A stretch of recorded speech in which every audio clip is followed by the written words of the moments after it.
Iska! Ano yan, Bebang? May ipapagawa ako sa yung challenge. Ano ba yan? Huwag kang maingay. Baka marinig tayo ni nanay. Kinuha ko lang tong nilagang itlog na ulam namin. Lagot ka na naman kay Aling Sitang yan. Hindi ngayon malalaman, kaya bilisan natin. Ano ba kasi ang challenge mo? Itong nilagang itlog, ipapasok mo sa loob ng bote nang hindi nadudurog. Itlog? Tsaka bote? Hindi naman papasok yung itlog sa bote. Ang laki-laki ng itlog eh. Kasya yan. May challenge bang madali? Tsaka napanood ko na yun sa YouTube. Subukan mo kasi. Kahit anong paraan. Basta wag lang mabasag yung itlog. Paano? Imposible naman. Oh? Bebang, ika, ano yan? Ikaw pala, princess. Si Bebang kasi may pinagagawa sa aking challenge. Anong challenge? Ganito yung princess, oh. Ipasok mo yung nilagang itlog sa loob ng bote. Diba? Napaka-imposible. Nilagang itlog? Wow! Oo, nalaga na to kaya hindi to mababasag. Patingin ako ng itlog. Oh, ito. Ay, nilaga nga. Tama-tama, gutom na ako. Hoy! Wag! Hala, princess, bakit mo sinubo? Sabi ko sa bote, hindi sa bunganga mo.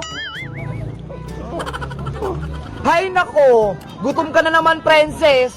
Ang sarap. Sayang naman yung itlog kung ipapasok nyo sa bote.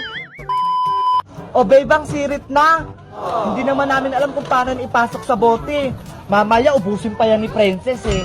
Sige na nga, ako na nga gagawa. Ginagawa? Ayan, dapat maglagay muna kayo ng maraming usok sa bote. Tapos ilagay itong itlog. Wala naman nangyayari. Antayin nyo lang kasi. Hala, yan na, Bebang, pumapasok na. Hala, yan na. Ay, ayan, pumasok na. Ayan na, nahulog na. Sabi ko sa inyo eh. Wow, ang galing. Diba, sabi ko sa inyo, magic. Hala, si Nanay Sitang. Anong magic? Hala, lagot. Ano ginawa mo sa ulam nating itlog? Nasa loob na po ng bote. Oh, no. Ito, yung itlog ko. Ano pang ulamin natin? Yari na naman ako nito. Ngayon, magicin mo yan kung paano yan lumabas. Kung hindi, magyayari ka sa akin. Naku, Bebang, mas mahirap yung talis ng nanay mo. Paano ko ito tatanggalin? Ang hirap-hirap. Let's go. Category Hayop. Okay. Carabao. Carabao. Bebang, madaya. Wala. Alam ko merong Carabao eh. Kalabaw eh. Di ba? Kalabaw.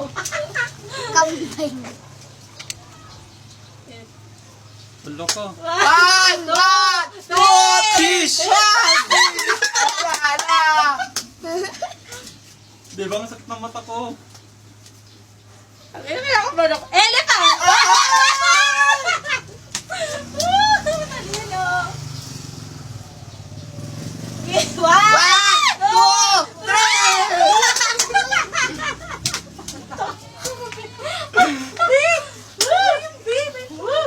X-Men. Walang X-Men.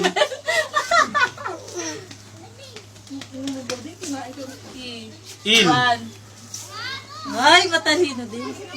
Ito, grabe naman mga ano. Ang sakit na ng mata ko, baby. Huwag nga sa mata eh. Ay. Lagay mo na! Hawakan niyo agad yung spad. Hawakan mo agad yung spad. Ano yun? Nana. Nana! Ay, Nana! Ano yun? Wala, hindi tayo nakakasagot. Bobo tayo.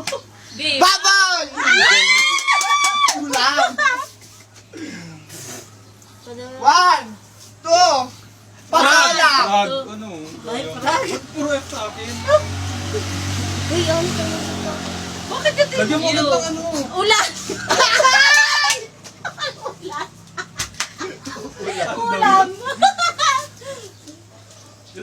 Kunin mo agad yung sponge. An! Tao! Taurus, di ba? Ano? Taurus? One! One. Two! Maki! Ang galing ni Bebang. Mais! B! One! Vulture. Three. Ano yun? Vulture, ano? Kala ko Bulbasaur. Ay, kunin mo agad yung sponge. J! Parang yung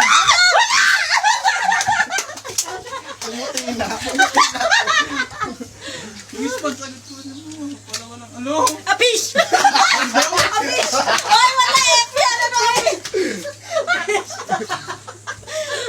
Apish! Ay, one, two, Walang palag si Bebang. last. Wala na. Next one, two. Ready, get set, go!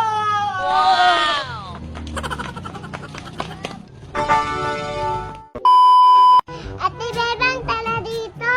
Bakit Mateo? Ano yon? Tignan mo, naglalaro sila, oh. Saranggola yon, Mateo. Lumilipad siya sa langit. Parang bola, gusto ko din maglaro nun. Gusto mo rin bang masubukan? Opo, kaso wala naman ako nun. Huwag kang mag-alala, Mateo. Gagawa tayo ng saranggola. Yes!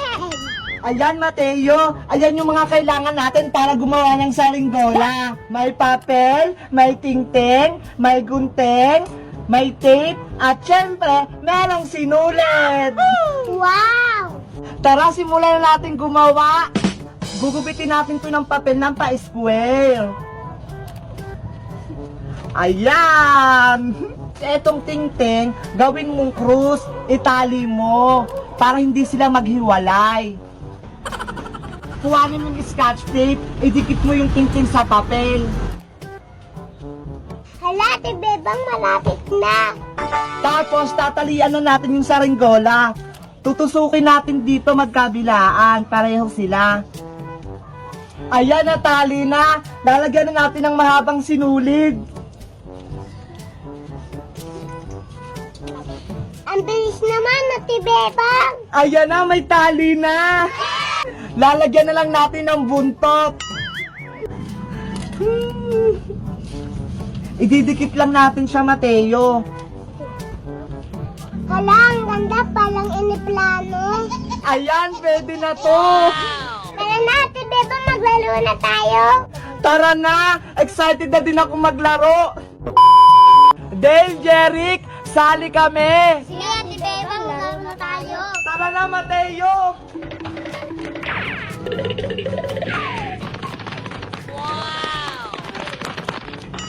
Ang taas-taas ng akin.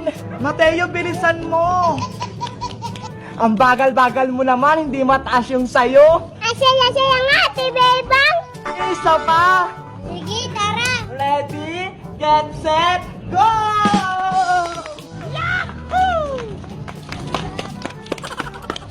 Bebang, Mateo, sali ako. May saranggola ka din, princess? Meron. May ginawa ako ito, oh. Hindi naman yan saranggola eh. Lumilipad din naman to ah. Ang taas-taas nga eh. O sige, sali ka na. Bebang! Asa rin pasit kanton? Hala, Ate Bebang, nandiyan nga si Nanay Sitang, hinahanap ka na. Hala, lagot! May kukunin pa pala ako sa tindahan. Nakalimutan ko. Inuna mo pa talaga yung laro na yan? Hala, Bebang! Mapapalo ka ata. Halika nga rito. Makakatim ka sa akin. May pamalo si nanay. Ate Bebang, takbo na tayo. Huwag mo akong takbuhan. Huwag po, nay. Takbo!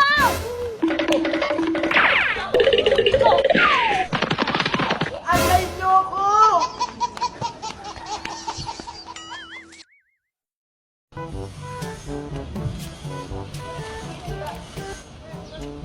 Maring Tere, napapansin ko, namumulubi ka na. Paano mo nasabi, Mare? Ayan, oh. Puro na lang tagpipisong chichirya ng nguya mo. Merienda lang to, ano ka ba? We, ayan na ata pananghalian mo eh. Grabe ka naman sa akin. Naalala ko, may sumbong pala sa akin si Bebang kahapon. Naku, Yari? Susundo ko kayo kay Aling Sonia. Hindi kayo nagtitinda ng maayos. Ano naman sumbong niyang batang yan? Dinuga mo daw siya sa binili niyang soft drinks. Binawasan mo daw. Naku, huwag ka magpapaniwala dyan kay Bebang. Tsaka bakit ka pala walang benta? Hindi man lang umabot ng 100 yung sa lagayan ng pera? Tara na kayo. Kung ayaw nyo magtinda, puro kayo panood-nood ng TV. Che, sa kabila ka bumili. Store po to. Matuma lang talaga yung tindahan, Mari. Bihira lang yung customer. Sayang lang yung pinangbayad ko sa'yo.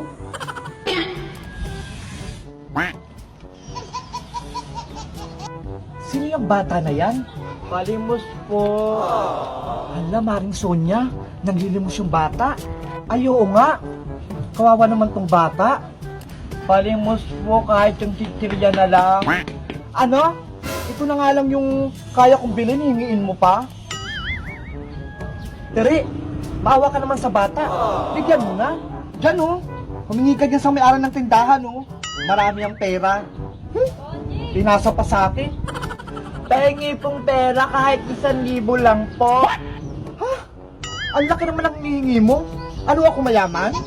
Naku Mare, bigyan mo na yun ng malaking pera. Malay mo, ayan yung nauuso sa Facebook. Yung mga nagpapatanggap na pulubi. Tapos, kapag binigyan mo, papalitan na lang doble-doble. Ganun ba? Sige na po, pambili ko lang ng pagkain. Sige, saglit lang, kukunin ko. Yahoo! Oh, ito 100 oh. Wow! 100 lang? Hala? Oh, ikaw naman Maring Tere.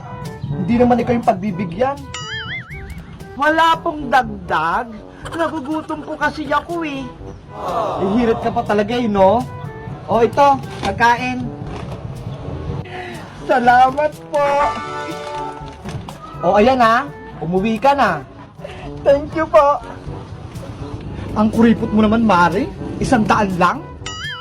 Ay aba, ayun lang nakayanan ko eh. Eh ikaw nga, hindi mo nga binigyan ng chichirya. O siya, uwi na rin ako.